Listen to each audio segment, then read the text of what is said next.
함께 사도신경 하심으로 2022년도 9월 30일 금요일 온라인 아침 기도에 하나님께 올려드리겠습니다. 전능하사 천지를 만드신 하나님 아버지를 내가 믿사오며 그 외아들 우리 주 예수 그리스도를 믿사오니 이는 성령으로 잉태하사 동정녀 마리아에게 나시고 본디오 빌라도에게 고난을 받으사 십자가에 못 박혀 죽으시고 장사한 지 사흘 만에 죽은 자 가운데서 다시 살아나시며 하늘에 오르사 전능하신 하나님 우편에 앉아 계시다가 저리로서 산자와 죽은 자를 심판하러 오시리라. 성령을 믿사오며 거룩한 공회와 성도가 서로 교통하는 것과 죄를 사하여 주시는 것과 몸이 다시 사는 것과 영원히 사는 것을 믿사옵나이다. 아멘. 찬송가 342장 찬송하시겠습니다.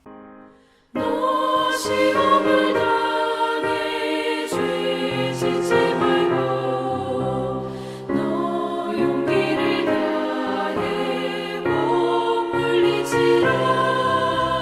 너 시험을 이겨 새 힘을 얻고 주 예수를 믿어 늘 승리하라.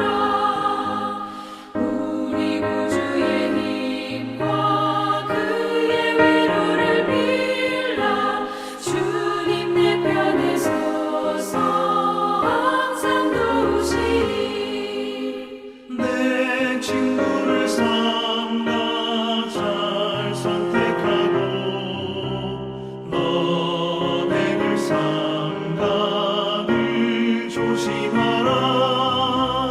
너 열심을 다해 늘 충성하고 온 정성을 다해 주 봉사하라. 우리 구주의 힘과 그의 위로를 빌라. 주님 내 편에 서서 항상 도우시리. 잘 이기는 자는 상 받으리니 너 낙심치 말고 늘 전진하라. 내 구세주 예수 힘 주시리니 주 예수를 믿어 늘 승리하라. 우리 구주의 힘과 그의 위로를 빌라. 주님 내 편에 서서 항상 도우시리. 하나님 아버지 감사합니다. 오늘도 또 새로운 금요일 하루를 맞이하게 하시고 오늘 하루도 주님께서 예비하신 하늘의 생명의 은혜를 누리게 하시려고 불러주심을 감사합니다. 주님의 부르심에 순종함으로 주 앞에 나와 오늘도 생명의 말씀을 공급받길 원합니다. 하나님 오늘도 주님이 베푸시는 말씀을 받을 때에 이 말씀을 통해서 주님께서 어떤 삶을 저희들이 살기를 간절히 원하시는지 바르게 깨닫게 하시고 순종케 하여 주셔서 오늘도 주님이 예비해 놓으신 하늘의 능력 덧입고 믿음으로 승리하는 복된 하루가 되게 하여 주옵소서. 감사드리오며 우리 주 예수 그리스도의 이름으로 기도드리옵나이다. 아멘. 자, 이 시간에 하나님이 주시는 말씀은 사무엘하 3장 27절부터 39절까지 말씀 보겠습니다. 자, 화면을 보시면서 3장 27절부터 우리 함께 합독하시겠습니다. 아브넬이 헤브론으로 돌아오매 요압이 더불어 조용히 말하려는 듯이 그를 데리고 성문 안으로 들어가 거기서 배를 찔러 죽이니 이는 자기의 동생 아사엘의 피로 말미암음이더라. 그 후에 다윗이 듣고 이르되 내레 아들 아브넬의 피에 대하여 나와 내 나라는 여호와 앞에 영원히 무죄하니 그 죄가 요압의 머리와 그의 아버지의 온 집으로 돌아갈지어다.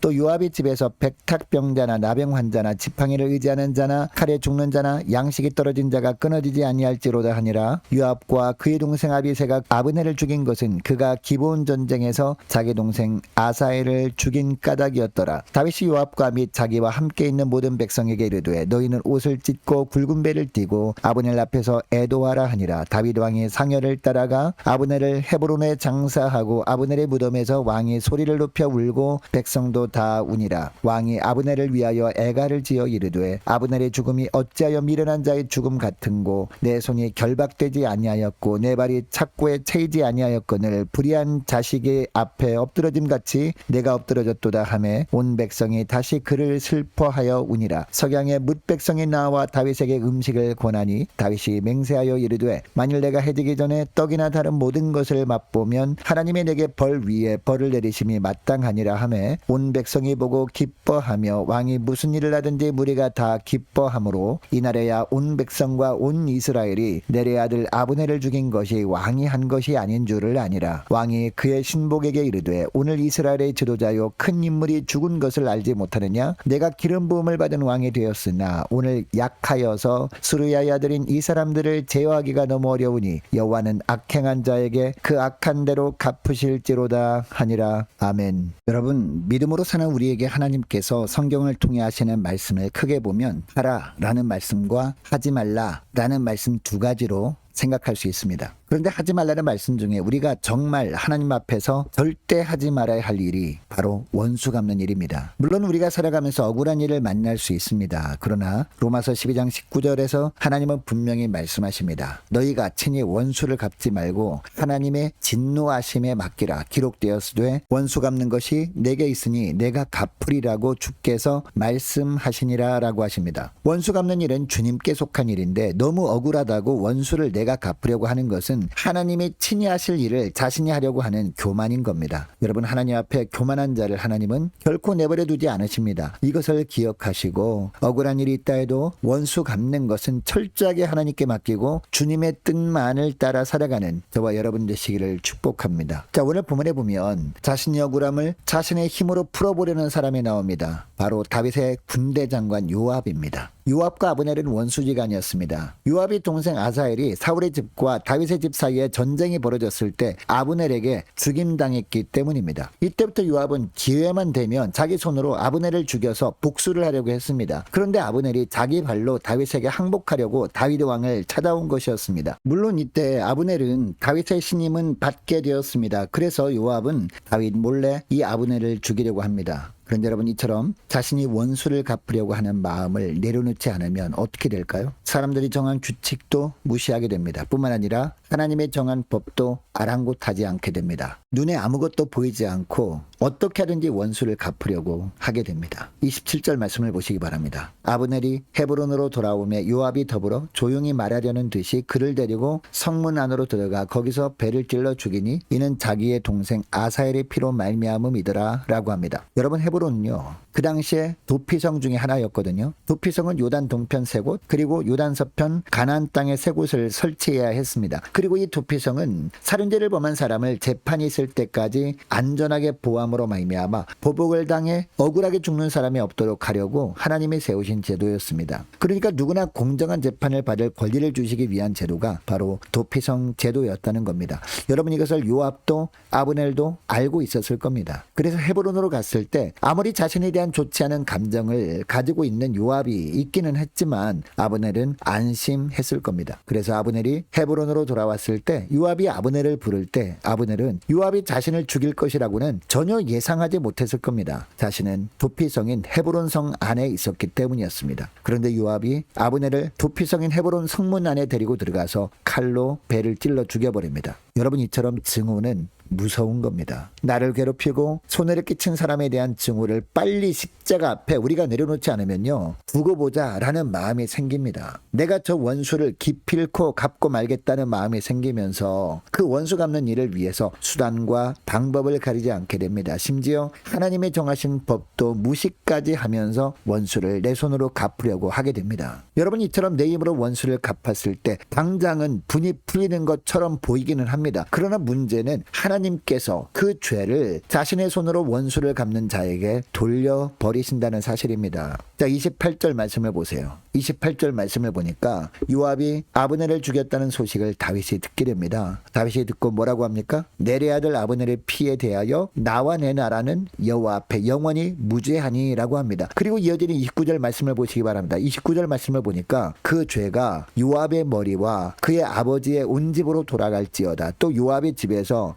식탁병자나 나병 환자나 지팡이를 의지하는 자나 칼에 죽는 자나 양식이 떨어진 자가 끊어지지 아니할지로다 하니라라고 합니다. 다윗을 통해서 하나님께서 자기 손으로 자기의 원수를 갚은 요압에게 하신 말씀이죠. 여러분, 이 말씀을 간단하게 요약하면 앞으로 요압뿐만 아니라 요압이 감언에는 하나님의 은혜가 메마른 삶을 살게 된다라는 겁니다. 요압이 자기 손으로 원수를 갚는 순간부터 하나님의 은혜가 고갈되어 버림으로 인해서 육신의 곤고와 삶의 곤고함이 지속될 것이라는 그런 말씀입니다. 원수 갚는 것은 하나님이 친히 하실 일인데 그 일을 자신이 해버리는 이것은 월권 행위이기 때문에 이런 말씀을 하시는 거죠. 하나님을 버리는 행동이기 때문에 이런 말씀을 하시는 겁니다. 사랑하는 여러분, 하나님께서 우리를 지켜주시기 때문에 오늘도 우리는 살아갈 수 있음을 믿으시기 바랍니다. 하나님께서 우리를 도와주시기 때문에 우리는 오늘도 많은 일을 할 수 있는 겁니다. 하나님께서 우리를 푸른 초장으로 쉴만한 물가로 인도해 주시기 때문에 오늘도 우리는 날마다 일용할 양식을 주시는 주님께 감사하며 살아갈 수 있는 겁니다. 그런데 이런 은혜를 주시는 조건이 있습니다. 그 조건이 뭔지 아십니까? 하나님에 대해서 월권을 하지 않는 겁니다. 하나님만이 하실 일을 내가 하려고 나서지 않는 겁니다. 즉 원수 갚는 것은 주께 맡겨버리는 겁니다. 여러분, 다윗도 사울 때문에 얼마나 고생했습니까?